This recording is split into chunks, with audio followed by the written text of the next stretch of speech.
জামাত শিবির হলো একটি জেনেটিক্যালি একটি উগ্রবাদী সন্ত্রাসী সংগঠন।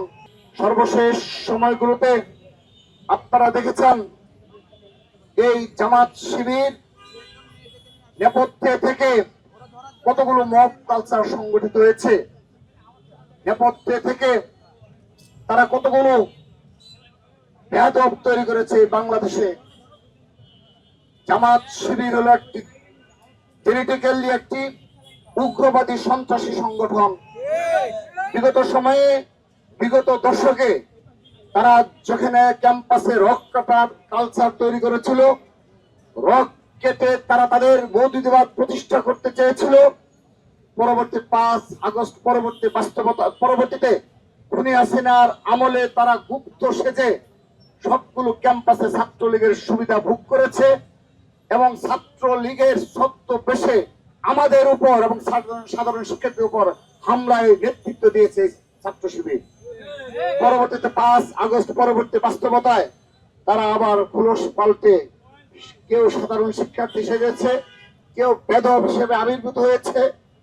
অল্প কিছু নেতাকর্মী নিজেদের শিবির হিসেবে আত্মপ্রকাশ করেছে। যেটি বলছিলাম, জামাত শিবির জেনেটিক্যালি একটি উগ্রবাদী সংগঠন। তারা যখন যে রূপ লাভ করা প্রয়োজন তখন তারা সেই রূপ লাভ করে, সেই রূপ ধারণ করে সর্বশেষ তার সংযোজন এই ব্যারিস্টার আরমান, যিনি গতকাল আমাদের এই মিরপুর কলেজের প্রিন্সিপাল মহোদয়কে সরাসরি মোবাইল ফোনে হুমকি প্রদান করেছেন এবং পুলিশের উপস্থিতিতে এবং সাধারণ শিক্ষার্থীদের উপস্থিতিতে তিনি হুমকি দিয়েছেন, যদি প্রিন্সিপাল গতকালের ঘটনায় সন্ত্রাসীদের বিরুদ্ধে মামলা করেন তার বিরুদ্ধে ব্যারিস্টার আরমান নাকি 5টি মামলা দায়ের করবেন। এই হুমকি তারা কি করেছে। শুধু তাই নয়, তাকে বলেছে তিনি কিভাবে প্রিন্সিপাল মহোদয়কে তিনি হুমকি দিয়ে বলেছেন কিভাবে কলেজ ক্যাম্পাস চালায় তিনি নাকি দেখে নেবেন, তিনি তাকে দেখে নেবেন কিভাবে তিনি চাকরি করেন।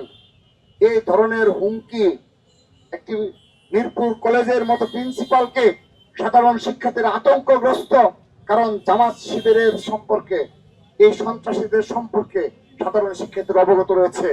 সেজন্য আজ আমাদের এই সভাপতি যে কথাটি বলছিলেন, এরকম একটি উদ্ভূত পরিস্থিতিতে যেখানে সংসদ সদস্যরা আরো নিবৃত্ত করবেন, দায়িত্বশীল ভূমিকা পালন করবেন, কিন্তু তিনি সেখানে এ ধরনের সন্ত্রাসীদের প্রশ্রয় দিচ্ছেন না, এই সন্ত্রাসী কর্মকাণ্ডে তিনি নেতৃত্ব দিচ্ছেন। আমরা ধিক্কার জানাচ্ছি